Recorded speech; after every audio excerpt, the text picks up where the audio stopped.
What is forex news? How do you interpret this forex news to your advantage so that you can have good entries into the market? In this video, I'm going to be taking you through step by step from the introductory part up to the place where you're going to be understanding everything concerning news. And I promise after this video, you don't actually have to watch any other video because I'm going to be just baby steps and you're going to be understanding this in a very simple way. Now, if you actually master these news, how to interpret this, then the forex is actually going to become something that is very important, something that is very interesting. Actually, the news makes the forex to be very interesting when it comes now to the trading. Let's start in a very basic way how to interpret the forex news. I hope you can see my screen. Now you may ask yourself, what are these news? What is this news? And generally we can actually say the news is actually any information that can actually influence the currency to just move. And we actually have various types of news that we can actually receive into the market. That is what we're going to be discussing in this video so that you can understand all of them, because news comprises not only on what you can see on the calendar, not only on what you hear, but a lot of things can actually influence on how currency, a certain pair, can actually move. And one thing to note is that we can have several news that are actually out there, but it's only one pair that the news that we normally get out there is actually going to influence at least maybe this currency or theirs and not influence these. Those are kind of things we're actually going to be talking in this video. And you may be asking yourself what type of news that we normally have into this market. Number one, we have what we call the economic news. So when it comes to the economic news, this is what so many people know, economic news. And what this means is that this is the news that will normally give you the economic, how the economy of a country is actually doing. It just comes from the one economy, how the economy is doing, what is the status of the economy. And this is actually very important. It just gives you generally the health of how the economy is actually doing and all that. First of all, when it comes to this news that we are talking about, the economy here, let's talk about one or five things that normally are actually here. And these are the normal things that you see on the calendars that we'll be talking at the end of this video. And I promise at the end of the video, I'm going to be giving you the site that I normally recommend for you to be checking and to be getting good information, and also to be getting update when these news are released. Now let's just talk about what maybe you have heard something about GDP. So that is what is actually under this economic news. So that is one of them that we can actually talk. Let's just name this A. So when we talk about the GDP here, we are talking about the gross domestic production, and this is actually just a measure of the economy output of a country. It actually measures in the production output, income approach, and all that. So GDP, as the one suggests, is just a gross domestic product. So it just how the production is actually doing, you see, how to put and all that. But trust me, this is actually very important because it measures also output, income approach, and also the expenditure is actually can be used now to term as how the economy is actually doing. So most of these countries, you hear so many people talking about what is our GDP. Is the GDP going down? Is the GDP? So generally when the GDP is high, because there is a high production, there is high output, you know, there's good, people are producing well, you see, all those expenditure, people are putting money to buy something. It means actually the economy of the country is doing good. And when the economy of a country is doing good, it's actually related to the strength of the currency. So here we can say high GDP will cause to high in, or the strength, will cause the strength of the relative currency. For example, if you have high GDP in the US, GDP, it will actually cause, they are actually directly proportional. Let's just put it directly proportional. USD is directly proportional to GDP. So the strength of the US dollar will actually depend on the GDP. So if the GDP is going up, then the strength of this is actually going to be going higher. So that is one of the economic indicators. You can see actually it's one of the indicators that can show you how the economy is actually doing in a very simple way. Now we have number two, which is which is CPI and PPI. But I want to talk the difference between these two. Let's first of all start with the PPI. What does this mean? So when we talk about the PPI, we are talking about the price before the goods actually reaches the consumer, and this is normally the producers product index that is actually normally measures on how the producers are actually doing. What is the price of the goods before they actually reaches the consumer? And in this, there are a lot of things that are normally involves around this area here. And these actually the current indicator changes in the producer prices, changes of course the prices of the consumer. So there's one thing that you actually have to know about this difference between the PPI and the CPI. But I just want you so that you can understand this word. So the PPI is the during the production cost, or maybe the suppliers, something like that, of the production actually can even be mentioned during the raw materials and all that. That is, these are the PPI we get here. But we have the CPI, which is the consumer price index, which normally goes the price to the consumer. Now this is actually where they are just going to be buying. So this PPI comes before the CPI, and this is one of the highest indicators that can actually show how the economy is actually doing in terms of the CPI. So when we actually get the PPI being high, you always expect the CPI to be high, because this is one of the leading indicators they can actually show before the CPI is actually out. So with that, let me just explain what is CPI so that we can understand more about the CPI. You understand more about that. So when you talk about the CPI, we are talking about the consumer price index, okay?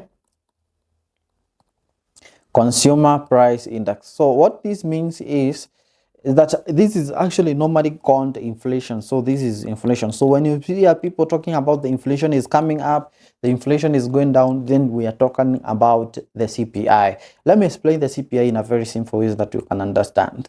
Let's say today we are in 2024, and remember, like 2000, that is 24 years ago. Let's say the price of Brent was, or maybe the price of one bale of unga was at 100.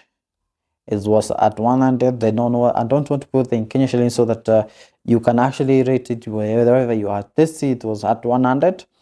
But in 2024, the price of hunger is that is the flour is costing at 250. So let me show you how inflation is. And actually, the reason you see the money that you was using, you see the 100 in 2000, we used to buy the same. This is the same 2 kgs of flour. 2000 we were buying at 100, but in 2024 we are buying at 250 Kenya shillings. The reason this money has actually went up to this value is because of the inflation. Money is actually losing value and all that, because you can see you need more amount of money to buy the same product. The inflation has actually come up. And let me show you how to calculate the inflation, how we actually calculate it. So to calculate the CPI, to know how the CPI actually doing, what you do is you take the current price, you divide by the base price, then you multiply it times 100, you get in percentage increase. In this case, we are talking about 250 divided by 100 times 100, and you see this is 250%. This inflation actually went up by 150%. That's why you can see now the inflation is up multiple times, and the inflation is actually very up. So when inflation is normally going up, it means that people have money, they are spending money, and there are a lot of various things that can actually cause the inflation. Let's say people have a lot of money. If these people have a lot of money, what they do, they go to compete for the same product, and you see the seller will actually normally, because these people have money and the money is available, you see it will cost the item to increase in price, and with that you meet the same product that you were buying a long time ago, is actually prices have actually went up. So when you normally hear people talking about the CPI, the inflation, this is the same thing that actually talking about. And you can see now the weight or the strength of the currency buying the same product is actually where it keeps dropping and just losing value. So when we have the CPI, it means the inflation is actually coming up and the money is normally losing value. So we will come to the monetary policy to see how now the banks or central banks comes with the policies to put so that they can regulate and come up with something to help on this, because it is actually very, very, very important. On that, let's talk about something now. After talking about this, we also have the PMI. I think this is number 4. We have also the PMI, which is actually PMI.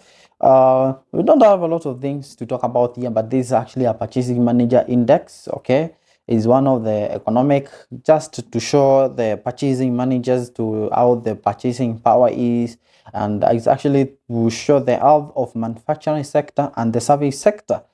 Okay, and this is actually to show whether the economy is contracting or expanding, and normally it is written between 0 to 100. So you'll see that on your calendar. So sometimes when you see it is, and we see when we have between 0 to 100, we normally have the central one, which is 50. So when the economy is above this, we see the economy is actually expanding. But when it is actually goes below 50, the economy is actually contracting. Okay, so we normally look at expansion, because the positive is, it actually becomes positive when the economy is expanding. This means the economy is doing good. But when this index is below 50, it shows the economy is actually contracting, meaning it's actually going down. So that is one of the indicators we normally check there. This is how normally calculated, and it's actually very simple. These are the kind of major economics that we normally talk about when it comes to the economics calendar. You can be checking all these, and those are the major ones that we are normally going to see on the economic calendar before we go there. Now, there's something else that is very important as well in terms of the news. This is what we call the employment report. This is another news that we can talk about around this area. Okay, before even we go to another, so let's talk about this in number 5, which is employment report. It's another economic news that we normally receive around this area. Now, when the job market or the employment sector is actually a result of economy. You see, all the things that are actually considered, and that is like the final one that you actually see. That is where we normally see the result of everything that is actually happening. But let's just talk about the most influential one, which is the NFP. So when you talk about the NFP, this is the most influential one that is normally released on Fridays at the start or the end of the month. That is the result we normally get. You see the data being released around 2 to 3 at every start of every month. You see the data out there. So this NFP that you are on Friday, so this is non-farm payrolls, which means non-farm. If you see the one, the non-farm payrolls, so this is because the farm sectors is actually not included because of the climate and lots of things, fluctuations and all that. Also remember, the government is not the government employment is not included. So this does not actually include the non-profit organizations. It does not include the farming sectors and private house-owned.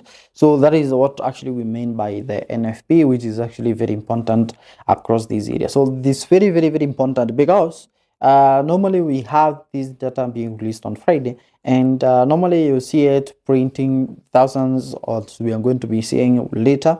So when you actually see is improving, or that we are getting higher result or positive result on the calendar, it's an indication that people are getting employed. So high NFP will actually resort to high or good economy.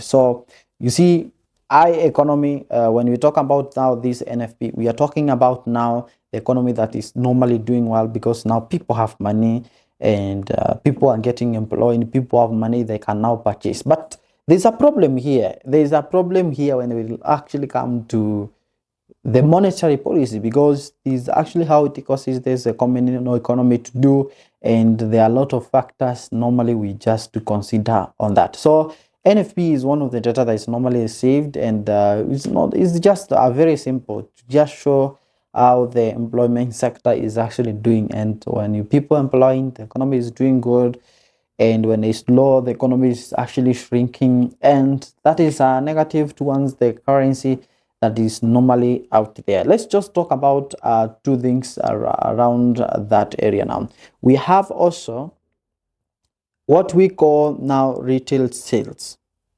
Retail sales.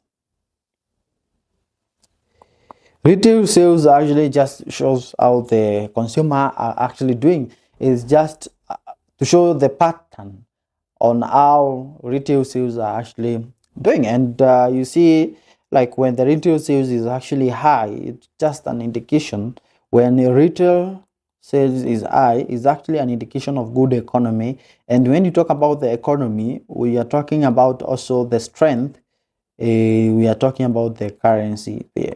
So for example, here we can talk about the retail sales. When you see the retail sales increasing, just know economy is doing good. And when the economy is doing good, you know, the strength of the currency is actually doing good. And the reason you see the economy is when the economy is actually doing good, and it causes the currency to strengthen, is because it can attract a lot of things. Investors can actually come, and the economy is actually going to be doing good in that term, and they are going to actually have a lot of export, which means that actually they are earning well, and those sort of things increasing, and people, so many people are actually going to accumulate that currency, because they know the economy is doing good, so there is chances and the prediction that it can continue doing well. So those are kind of things we can talk about when it comes to the economy, economic news, and most of these things you're going to be seeing them on the calendar. But this, because of these now, well, let's just talk about also,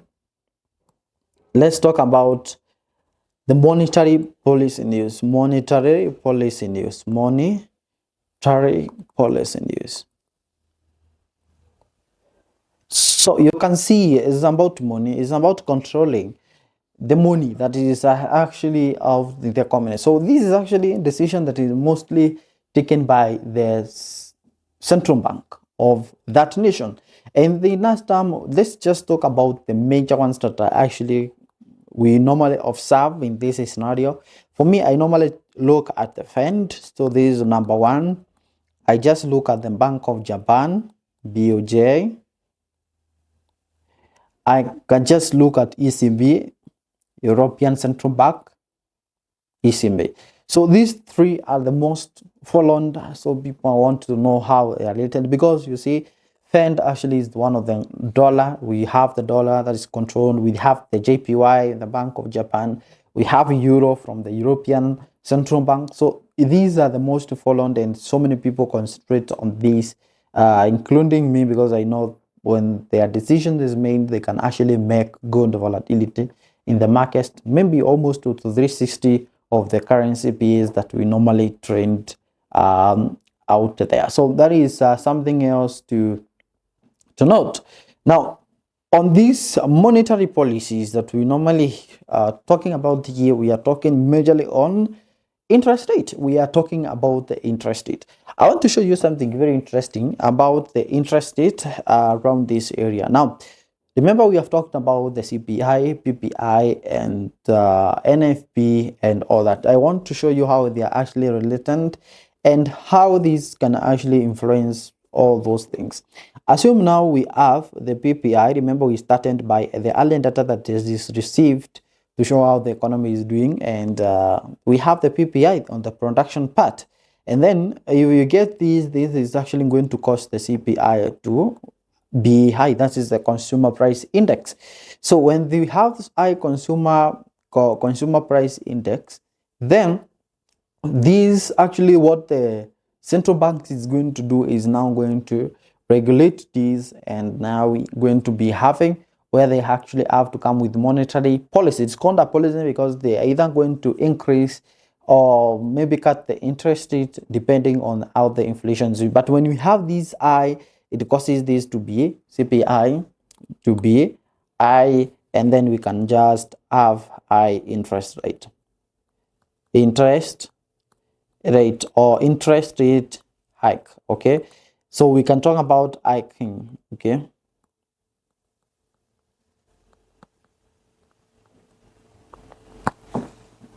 so when we have high interest rate hike, you can see now that is the policy that is normally taken out there. We can normally even have the NFP. We can even have the NFP, which is non-farm payrolls, that is actually there. So when this actually increases, it can actually cause inflation as well. This can actually cause inflation as well, which again can attract hiking of the interest rate.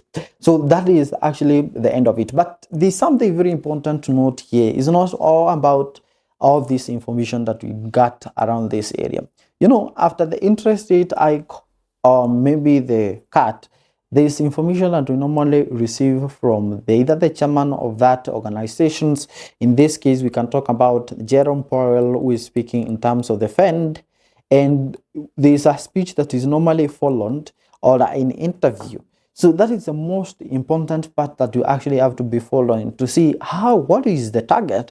For example, in this scenario, you can be checking, like let's say the Powell is speaking at 9:30, you can just be following to see from the speech he is actually delivering, what are we getting from that? Do we have we have two ones we normally talk about. We have the hawkish, dovish. So if you hear the Jerome is more talking about the economy is doing well, positive result, positive, and then you know that the economy is actually doing well. But that is one of the things to tell you how now the economy is normally doing. So you can just hear that from the Powell himself speaking. But there's something else that is actually different here. So sometimes there can be a target. Let's say the Fed is targeting 2% inflation and the inflation is at 3.5%. Is at 3.5%.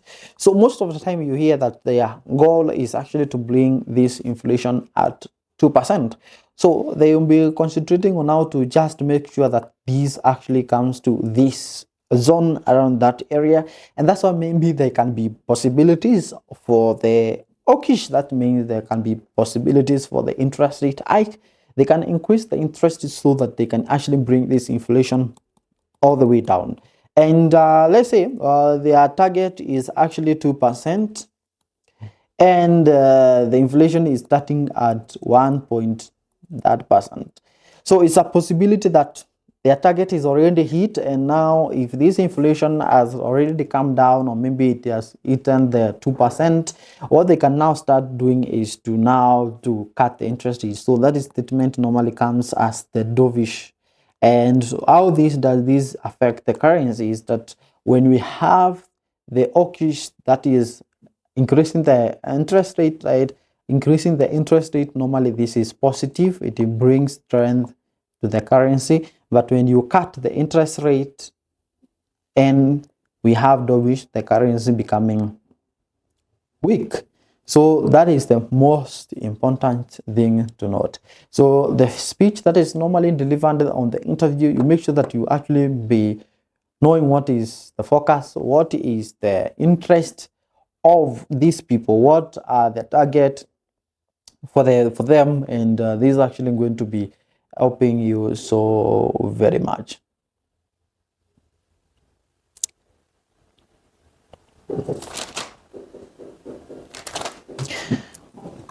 Now, the other type of the news that we can actually talk about around this area is called the geopolitical event. Geopolitical event. Remember, there are a lot of news, but I just want to summarize this in a very easy way. Let's just talk about number one, politics. let's talk about politics here. You know, there's also political event, politics. So sometimes you have to be following this. That's why I told you this is a very interesting topic with a lot of things to learn. Let's see. For example, for those who have been watching about the U.S. elections, there is this Trump, okay, and Camilla, okay. You see, Trump was actually supporting. He is actually a good supporter of the Bitcoin, and that's why you see when the Trump wins this election, then maybe this is actually going to be a very good positive information towards the Bitcoin. The speeches that normally those people, what do they support? What are the policies that are going to put is actually going to be very important when it comes to these things that you call the politics, and is actually very important. So when it comes to the politics, then it's actually very important in this scenario because it can actually influence on how the market is actually going to do, depending on the politicians, how they're actually going to be doing all this. So that is one thing to actually do around that area. Number two, we have something like calamities. You see, calamities. Let's just talk about the calamities where you can have something like COVID. You see, when actually the COVID came, it can actually influence a lot of things. For example, when this panic is there, it's actually going to put people to go more into the safe haven where people can now start selling their currencies. They can start migrating. For example, you have an earthquake, we have a lot of things that can actually happen, diseases, and people maybe are doing this, they can start withdrawing money. There is a disaster in this country, so people can start removing their resources from that country and put into another, which means they start abandoning one currency and towards the other, and that can cause either the currency to strengthen or to weaken. But one thing that you actually have to note is, for example, when you have bandit calamity that's actually happening in the US, what so many people are going to do, they are going either to buy the gold and they are going to buy the JPY. So that is why you're actually going to do as the safe haven for the US dollar. So that is what normally going to happen when it comes to the geopolitical event. So the other interesting things is called the conflict between this. We can actually have the conflict where two different countries can be fighting, there can be wars. So sometimes when you hear the US is fighting against the US, maybe there is a bomb or another, the bomb that actually has hit a country, then you actually know there is something that is actually going on to happen into that country. So for example, we can have sanctions and all those things. So there are actually a lot of things that can influence these wars, and it's very important. So let's say we have, for example, a nuclear bomb that has actually been thrown to the US, God forbid. And so what so many people are going to do is they're going to abandon the US dollar and they're going to invest their money to other countries like Japan, and mostly they're actually going to run to the gold because they know gold is actually, prices are going to be there stabilized and prices are going to be very high. And also as well for the people not even in the US, is also the other people, they know that is what is going to happen, so they're going to put their money on the gold, and that is what actually can just happen. Those are the kind of things that you actually have to know, and there are a lot of them, but those are the major ones that you can actually be looking at. So when you actually trending this, there are a lot of things you actually have to consider, including the correlations. You actually have to consider about correlations. So correlation is very important. If you know about the intermarket analysis, it's very simple. So we have, for example, simple things like this. So when you see the dollar is actually got the news for the weakening. So when the dollar weakens,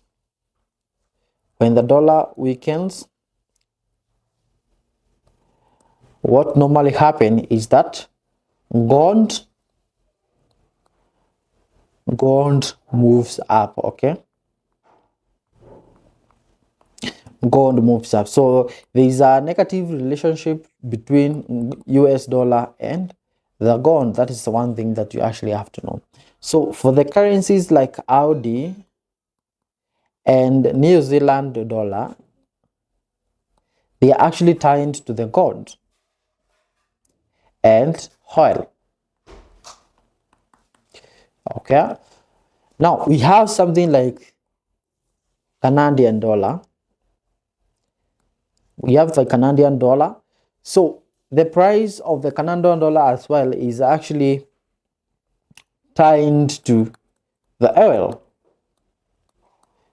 Why? Because Canada is actually the main exporter of the oil. They're actually the exporter of the oil. So it's actually tied to the oil. So when oil prices goes up or down, then it's the same. So this is actually directly proportional to this is actually directly proportional to the oil prices. So that is actually what you actually have to know there. So to get this information, you can actually get to on a lot of platforms. If you're using phone, I would recommend some platform. If you're using the PC, you can go to the forexfactory.com, and then you can just go to the news and you see all those news events. You can as well do this by regulating and seeing them.